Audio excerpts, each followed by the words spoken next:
Good evening everyone. प्रिय विद्यार्थियों, अभी तक हम लोगों ने कबीर, मीरा और रहीम को पढ़ा। अब बात आई है प्रिय विद्यार्थियों भारतेंदु जी की। भारतेंदु हरिश्चंद्र जो कि खड़ी बोली के प्रवर्तक हैं। खड़ी बोली का आरंभ भारतेंदु हरिश्चंद्र जी के द्वारा ही माना जाता है।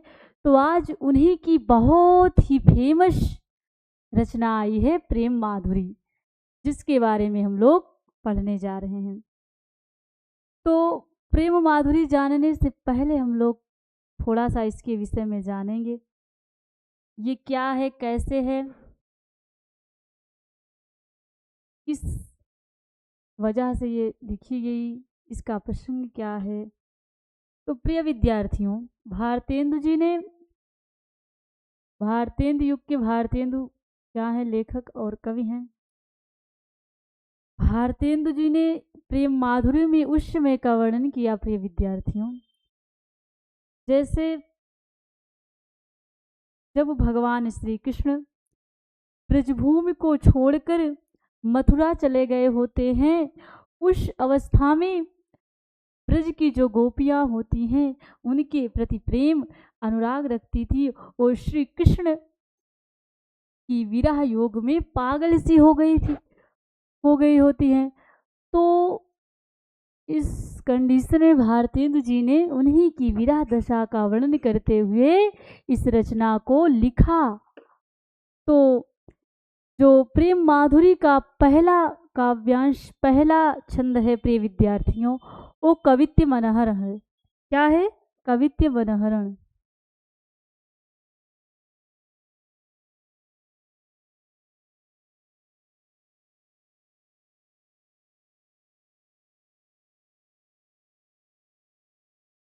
क्या है? कवित्य मनहरण। जैसी क्यों नहीं चल रही अंकल? यहाँ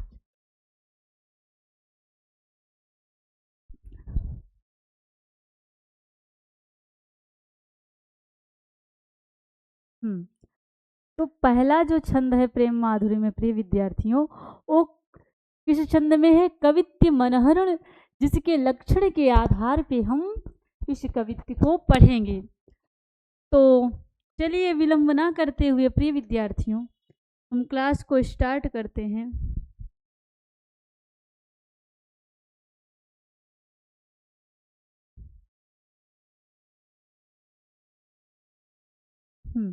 तो देखिए प्रिय विद्यार्थियों, इसमें यही छंद आपका किस छंद में है?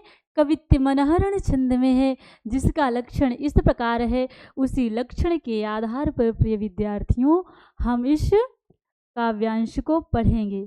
तो बताया गया प्रिय विद्यार्थियों, इसमें इसका लक्षण है यामयति योग जोड़ के भक्ति राग दे के सरस कवित्य मनहर बनाइए। कूकलेगी कोई लेक दमन पे बैठी, फेरी धोए धोए पात हीली हीली सरसई लगे। बोले लेगी दादुर मयूर लेगी नाचे, फेरी देखी के संजोगी जन ही हर्षई लगे। हरि भई भूमि पवन सिरी, हरि भई भूमि श्री पवन चलन लागी। लखी हरि चंद फेरी प्राण तरसई लगे। फेरी झूमी झूमी बरखा की ऋतु आई, फेरी बादर निगोरे झुकी झुकी बरसई लगे। तो इसमें यही है आपका कवित्य मनहरण, पहला छंद है।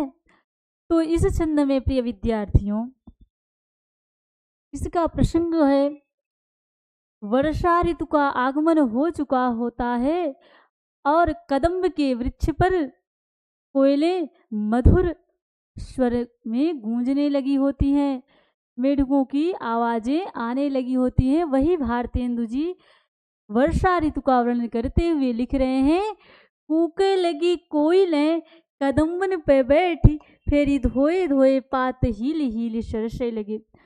वसंत ऋतु आ गया है और वसंत ऋतु का आगमन हो चुका है और जो कोयले हैं वसंत ऋतु के आगमन से कदम के वृक्ष पर बैठकर क्या करने लगी, कूकने लगी, सुंदर स्वर में, मधुर स्वर में आवाज करने लगी।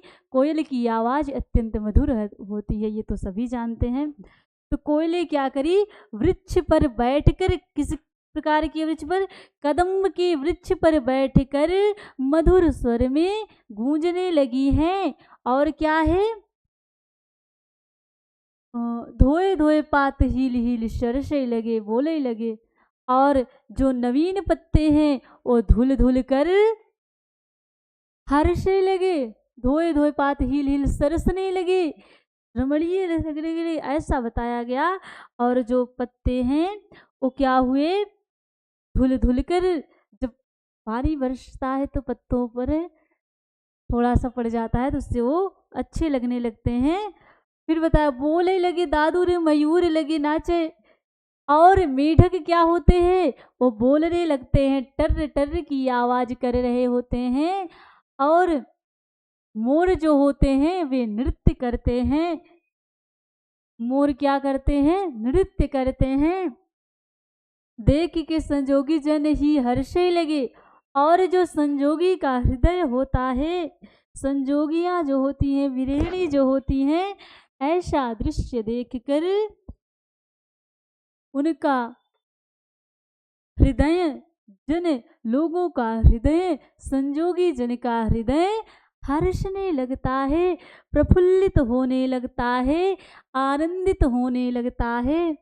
हरि भई भूमि सिरी पवन चलन लागी, लखी हजरी चंद फेरी प्राण तरसे लगे।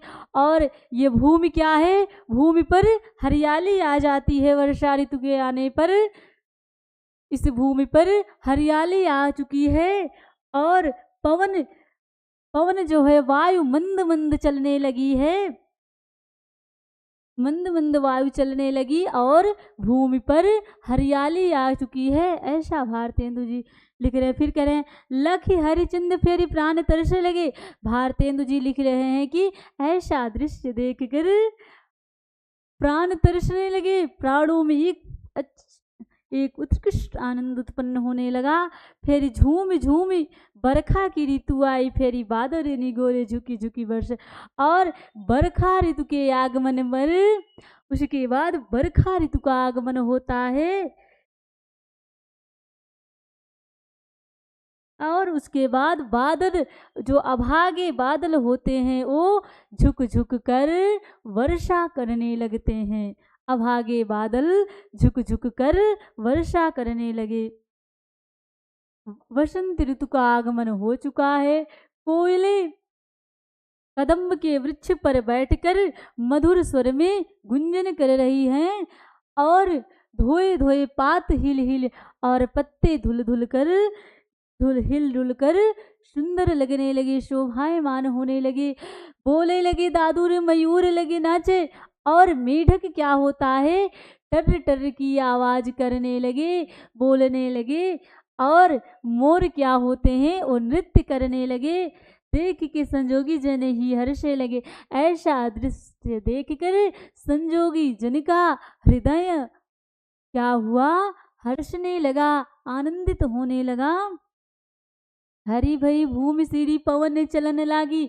और भूमि पर हरियाली आ गई और वायु मंद मंद चलने लगी।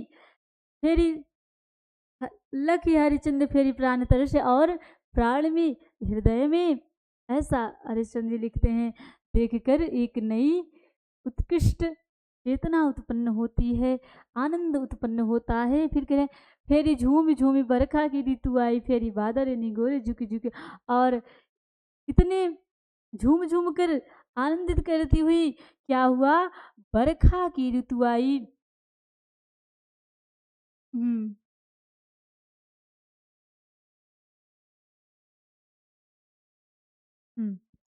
करेंगी, बरखा की ऋतु आई, बादल निगोरे झुकी झुकी बरसने लगे। और जो अभागे बादल हैं वो झुक झुक कर वर्षा करने लगे हैं। ऐसा इस छंद में बताया गया प्रिय विद्यार्थियों। आइए अगले पर आए। फिर कह रहे हैं, सखी आयो वसंत ऋतु ने को कंत, चहु दिसि फूली रही सरसों, बर शीतल मंद सुगंध शमीर, शतावन हार भयो गर्षों, शतावन हार भयो गर्षों।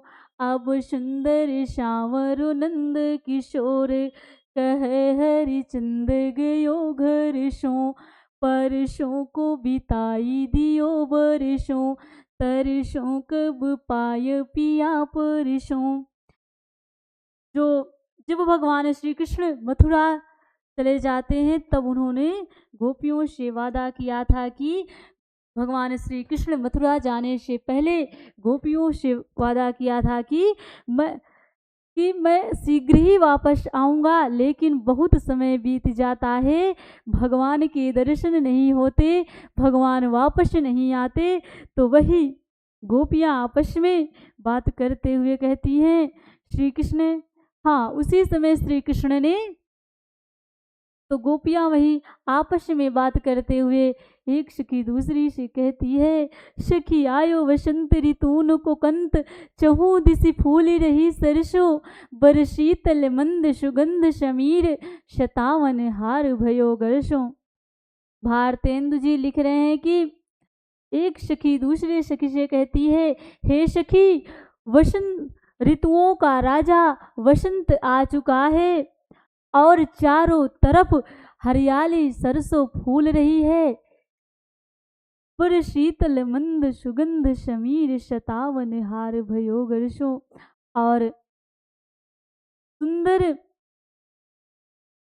सुंदर शीतल और सुगंधित शमीर पवन वायु चल रही है, हार भयो गर्षों।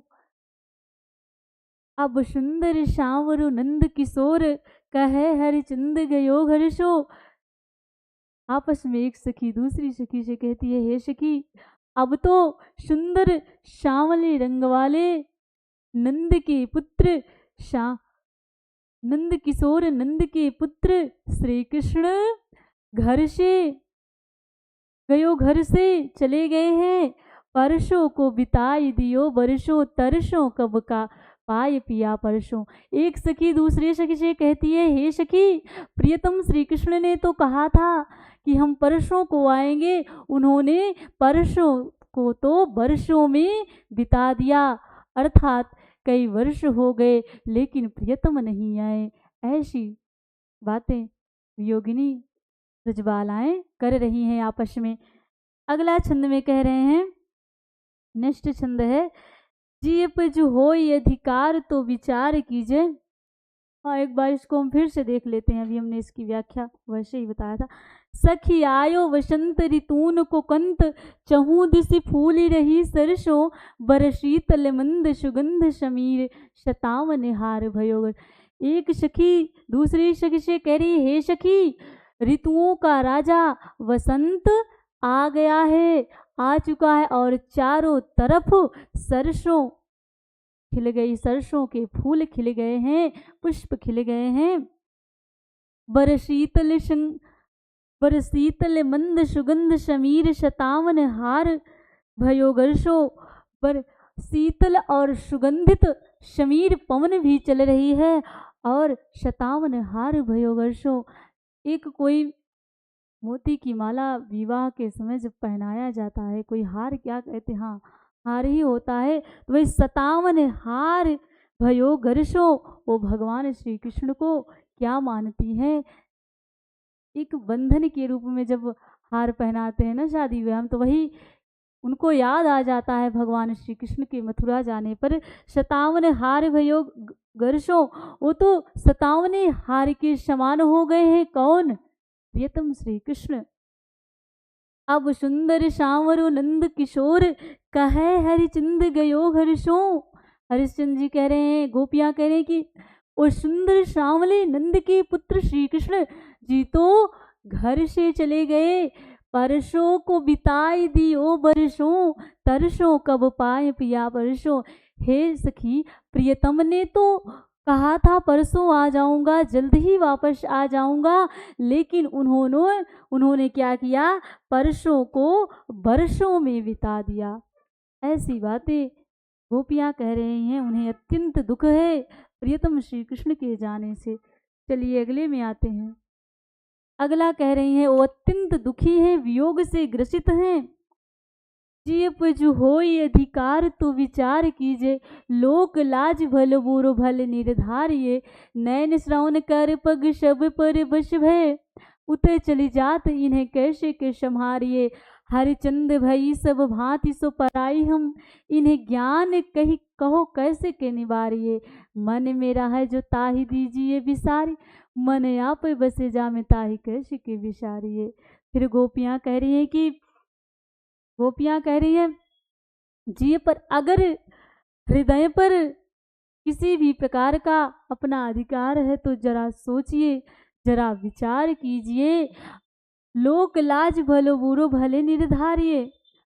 लोक लज्जा, अच्छाई और बुराई का भले भी निर्धारण कर लीजिए। नयन श्रवण कर पग वश भय, और ये हमारे जो नयन हैं, श्रवण कर्ण हैं, हाथ हैं, पैर हैं, सब क्या हैं, दूसरों के वश में हैं, अर्थात प्रियतम श्री कृष्ण के वश में हैं। क्या हमारे नेत्र, हमारे कान, हमारे पैर, हमारे हाथ सब किसके वश में हैं, दूसरे अर्थात प्रियतम श्री कृष्ण के वश में हो गए हैं। उतय चली जात इन्हें कैसे के संहारिये। हे सखी, कैसे इन्हें इस विरह दशा को संभाला जाए, अपने हाथ पैर को रोका जाए, कैसे संभाला जाए। हरिचंद भई सब भांति सो पराई हम, इन्हें ज्ञान कही कौशल को निवारिये। हे सखी, हरिश्चंद्र जी लिखते हैं कि गोपियाँ कह रही कि हम सभी तो हर प्रकार से पराई हो चुकी हैं, अब बताओ इन्हें कैसे समझाया जाए, किस ज्ञान से, किस बुद्धि विवेक से इन्हें समझाया जाए। मन में रहा जो ताहि दीजिए विसारी, आप बस जामे ताहि कैसे की विसारी। अगर और कुछ मन में होता तो उसको भुलाया जा सकता था, लेकिन जिस मन में स्वयं प्रियतम श्री कृष्ण निवास कर रहे हैं, उसे कैसे भुलाया जा सकता है, अर्थात नहीं भुलाया जा सकता। जिस मन में आप बसे हुए हैं, प्रियतम श्री कृष्ण बसे हुए हैं, उसे कैसे भुलाया जा सकता है। ऐसी बातें गोपियाँ कर रही हैं। हाँ, इसमें सवैया छंद है प्रिय विद्या। अभी तक तो हम लोग मनाहरण पे थे, अब सवैया छंद पर आते हैं। सवैया छंद का लक्षण बताते हुए इसका हम वाचन करेंगे। यह संग में लागी ये डोले सदा, बिन देखे न धीरज आनती है। छिनहु जो वियोग परे, हरिचंद तो चाले प्रलय की सुठानती है। वरुणी में थिरे न झपे उझपे, पल मैन समाई वो जानती है। पिए प्यारे तिहारे निहारे बिना, अखियाँ दुखियाँ नहीं मानती हैं। गोपियाँ अत्यंत विरह से व्याकुल हैं। वो अपनी विरह दशा को प्रकट करते हुए एक सखी दूसरी सखी से कहती है, हे सखी, प्रियतम श्री कृष्ण तो लागे डोले सदा, बिन देखे न वो क्या करें, हम सबका मन तो लेकर चले गए। प्रियतम श्री कृष्ण हमारे मन को लेकर चले गए हमेशा के लिए। बिन देखे न धीरज आनती है, उन्हें बिना देखे मुझे चैन ही नहीं है। ऐसी बातें गोपियाँ करती हैं। फिर कह रही हैं, छिनहु जो वियोग परे, हरिचंद तो चाल प्रलय की सुठान। अगर प्रियतम श्री कृष्ण के वियोग से क्षण भर का वियोग होता है, दुख होता है, तो ऐसा प्रतीत होता है जैसे प्रलय आ गया हो, प्रलय रूपी आंधी आ गई हो, ऐसा प्रतीत होता है। छिनहु जो वियोग परे, हरिचंद तो चाल प्रलय की सुठानद है। गोपियों के क्षण भर भी प्रियतम श्री कृष्ण को जब वो क्षण भर के लिए भी भूल जाती हैं, तो ऐसा लगता है जैसे प्रलय आ गया हो, बहुत बड़ा प्रलय। जैसे अभी कोई महामारी वगैरह आ जाए तो प्रलय आता है ना, ठीक उसी प्रकार उन्हें भी आभास होता है। फिर कह रहे बरुनी में थिरे न झपे उझपे पल में न समाई वो जाए। ये जो हमारी बरौनियाँ है ना, थिरे न झपे, इसमें इसको अगर देखते हैं ये झपती ही नहीं, ये क्या कि पल में न और पलकों में नहीं समाना चाहती हैं। वो क्या करना चाहती हैं, सिर्फ प्रियतम श्री कृष्ण को ध्यान पूर्वक उनके चेहरे से जरा सा भी अपनी पलक को नहीं झपकाना चाहती, अपनी बरौनियों को इधर उधर नहीं करना चाहती हैं। ऐसा गोपियाँ कह रही हैं, पिए प्यार तिहारे निहारे बिना अखियाँ दुखियाँ नहीं मानती हैं। अंत में भारतेंदु जी लिखते हैं कि हे प्रियतम श्री कृष्ण, आपको देखे बिना हमारी ये दुखियारी आँखें मानती ही नहीं, अर्थात आप अवश्य आइए, हम सबको अपना दर्शन दीजिए। ऐसा गोपियाँ कह रही हैं। निष्ठ है। हाँ, ये बहुत ही इम्पॉर्टेंट है प्रिय विद्यार्थियों। इसमें बहुत बहुत ही विस्तृत तरीके से गोपियों की विरह दशा का वर्णन है। एक सखी जो होती है वो प्रियतम श्री कृष्ण के वियोग में मृतवत हो जाती है, बिल्कुल दुबली पतली, एकदम बुखार से पीड़ित हो जाती है। जैसे कोई बुखार से पीड़ित होता है, ठीक उसी प्रकार से जब भगवान श्री कृष्ण के प्रेम में एक गोपिका अत्यंत वियोग से बीमार हो जाती है, वही होगा शायद, बीमारी का ही बात यहाँ आएगी, इसको हम डिस्कस आगे करेंगे। तो उसी समय एक सखी क्या कहती है, पहिले बहु भांति भरोसो दयो अब ही हम लाई मिलावती हैं। हरिचंद भरोसे रही उनके सखियां जो हमारी कहावती हैं, अब वे जुदा हुए रही हमसो उल्टो मिली के समझावती हैं। पहले तो लगाई के आगे अरी जल को अब आप ही धावे। एक सखी है, उसको क्योंकि वो ज़्यादा भगवान को याद कर रही थी, तो और जो सखियां थी उसको ढाढ़स बंधाई थी कि धैर्य धरो धैर्य धरो, हम तुम्हारा मिलन श्री कृष्ण से जल्द ही करवा देंगे। पहले बहुभांति भरोसा, पहले तो उसे अनेक प्रकार से उस सखी को अन्य सखियों ने भरोसा दिलाया कि मैं मिलवा दूंगी, श्री कृष्ण से मिलवा दूंगी, अवश्य मिलवा दूंगी। और हरिश्चंद्र जी कहते हैं कि वो सखी उन्हीं अपनी अन्य सखियों के भरोसे थी कि चलो अब वो क्या करेंगी, जो हमारी कहाती हैं वो क्या करेंगी, हमारा मिलन करवा देंगी। यही सोच रही थी सखी। हरिश्चंद्र भरोसे रही उनके सखियां जो हमारी कहावती हैं। हरिश्चंद्र जी लिखते हैं कि वो जो अन्य सखियों के भरोसे वो सखी रहती है जो उसकी ही सखी कहला रही हैं। अब वे जुदा हो रहे, अब जब बात आ रही है मिलाने की, तो अब वही क्या कर रही हैं, हमसे दूर हट रही हैं, हमसे दूरियां बना रही हैं, क्योंकि श्री कृष्ण से मिलन होना असंभव हो गया है। उल्टो मिलके अब वही सखियां क्या कर रही हैं, हमको उल्टा मिलकर समझा रही हैं। पहले तो लगाई के आग अरे जल को अब आप हुई, तो वो सखियां क्या कर रही हैं, पहले तो आग लगा दिया।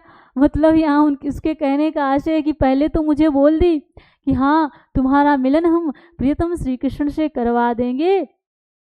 अब क्या कर रही हैं, अब उसी को पहले आग लगाकर जल, जैसे कोई आग लगा दिया और जब आग तेज बनने उसको बुझाने लोग दौड़ते हैं। लोग कहते हैं गांव में कहाते, जब किसी से कोई बात होती है तो लोग कहते नहीं कि पहले तो आग लगा कर बुझाने आए हो। तो वही वो सखी अत्यंत क्रोधित होकर कह रही है, पहले तो लगाई के आग अरी जल को अब आप ही धावत है। यही सखियां पहले हमको बोली कि हाँ मिलवा देंगे, अब यही क्या कर रही हैं, हमको शांत करा रही हैं, सांत्वना दे रही हैं। क्लियर हुआ? अगले पर आते सवैया सवैया छंद है।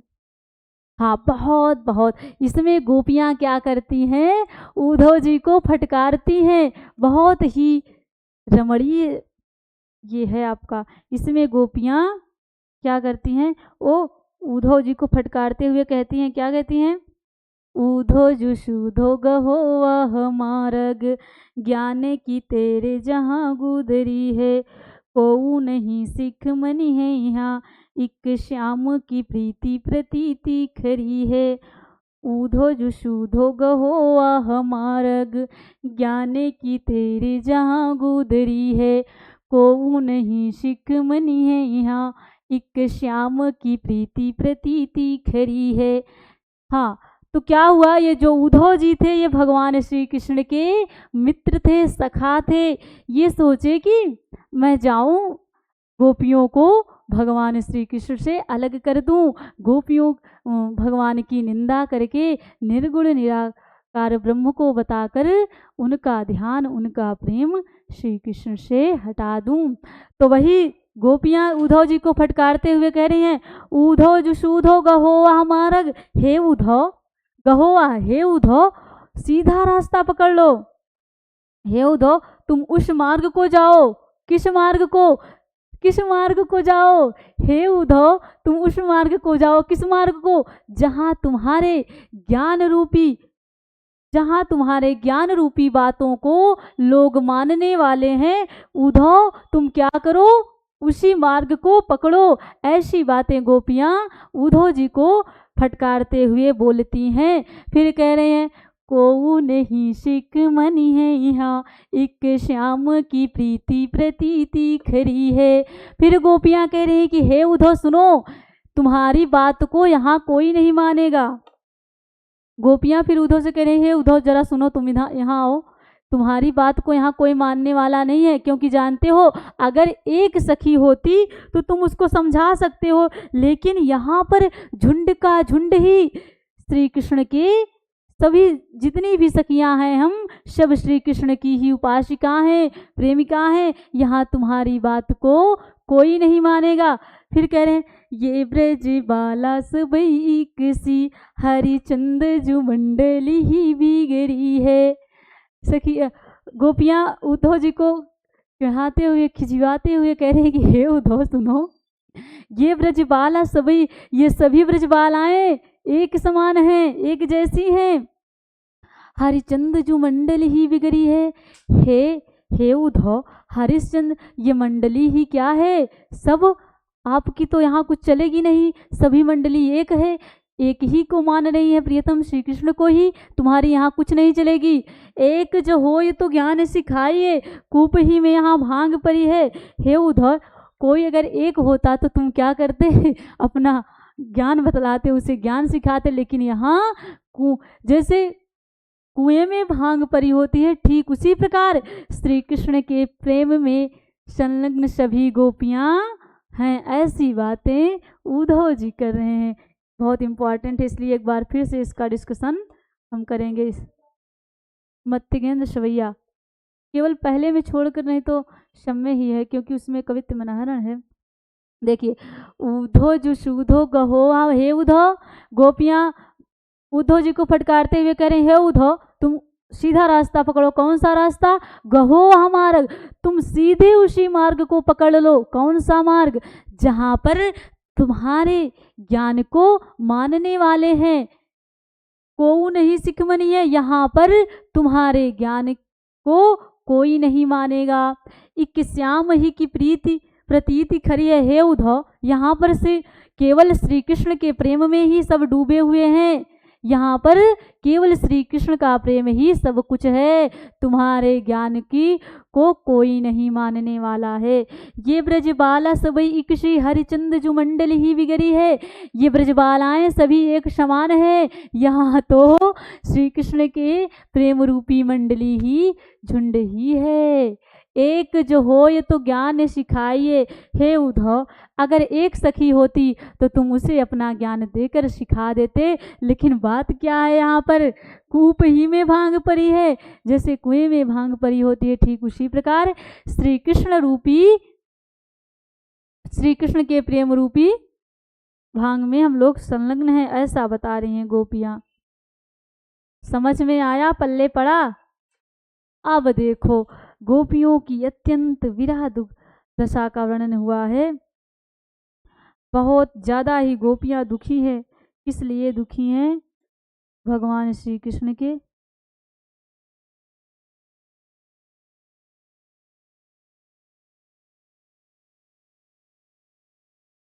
भगवान श्री कृष्ण गोपियां, हाँ इसमें गोपियों की विरह दशा का वर्णन किया गया है। क्या बता रहे हैं भारतेंदु जी? इन दुखियन को न चैन सपने हूँ मिलो, तासों सदा व्याकुल विकल अकुलाएंगी। प्यारे हरिचंद जू की बीती जानी औध, प्राण चाहते चले पर ये तो संग न शमाएंगी। देखियो एक बार हूँ न नैन भरी तो ही, याते जौन जौन लोक जई है तहाँ पछताएंगी। बिना प्राण प्यारे भय दर्श तुम्हारे, हाय मरे पे ये आंखें खुली ही रह जाएंगी। और अंत में भगवान श्री कृष्ण से प्रार्थना कर रही हैं। कौन? गोपियां अंत में श्री कृष्ण से कहती हैं। अंत में भगवान श्री गोपियां प्रार्थना करते हुए कह रहे हैं कि भारतेंदु जी लिख रहे हैं कि इन दुखियन को, इन बिचारी दुखित वियोगिनियों को कभी भी स्वप्न में भी चैन नहीं मिला। क्यों नहीं चैन मिला? क्योंकि वो बिचारी भगवान के प्रेम में पागल हैं, भगवान के प्रेम और उन्हीं के चिंतन में, स्वप्न में, दिन में, रात में हमेशा रहती हैं। वही भारतेंदु जी ने लिखा, इन दुखियन को न चैन सपने, इन दुखियारी गोपियों को कभी स्वप्न में भी चैन नहीं मिला। तासों सदा व्याकुल विकल अकुलाएंगे। इसीलिए ये क्या करती हैं बिचारी, व्याकुल होकर अकुलाती रहती हैं। प्यारे हरिचंद जी की बीती जानी औध प्राण। हरिश्चंद्र जी लिख रहे हैं, इन पर जो बीता बिचारी गोपियों पर उसे जानकर क्या कहा जा सकते हैं। चाहते चले पर ये तो संग न समाएंगी। ये तो चाहती तो थी, लेकिन करें क्या बिचारी, भगवान का तो मिलन ही नहीं हो पाया। देखियो एक बार हूँ न नैन भरी तो ही, याते जौन जौन लोग जइए तहाँ पछताएंगी। गोपियाँ कह रही हैं, हे प्रियतम, आपको एक बार भी हम लोगों ने अपने नेत्रों से भर कर नहीं देखा है, इसलिए अब हम लोग जिस जिस लोक में जाएंगी वहाँ पश्चाताप के सिवा और कुछ नहीं प्राप्त कर सकेंगी। बिना प्राण प्यारे भय दर्श तुम्हारे, हाय मरे पे आंखें ये खुली ही रह जाएंगी। अंत में गोपियां कह रही हैं, हे प्रियतम, हे प्रियतम, बिना आपके दर्शन हुए हमारी ये आंखें मरने पर ही खुली की खुली रह जाएंगी। ऐसी बातें गोपियां कर रही हैं। फिर बताया गया इसमें, जिस जिस लोक में गोपियां जाएंगी वो क्या होंगी, पछताएंगी। यहाँ पर कवित्य मनहरण है। कौन सा छंद है? कवित्य मनहरण है। और क्या देखते हैं इसमें, वियोग श्रृंगार है। गोपियां जो हैं अत्यंत वियोग में हैं। समाप्त हो गया ये भी। बहुत ही बेहतरीन तरीके से प्रिय विद्यार्थियों हमने प्रेम माधुरी को समाप्त किया। बात क्लियर हुई प्रिय विद्यार्थियों? अब नेक्स्ट क्लास में प्रिय विद्यार्थियों आपका जो नेक्स्ट चैप्टर रहेगा वो सूर्यकांत त्रिपाठी जी द्वारा रचित दान रहेगा। बहुत ही इंटरेस्टिंग चैप्टर है प्रिय विद्यार्थियों। नेक्स्ट क्लास में अब हम लोग मिलते हैं। धन्यवाद प्रिय विद्यार्थियों।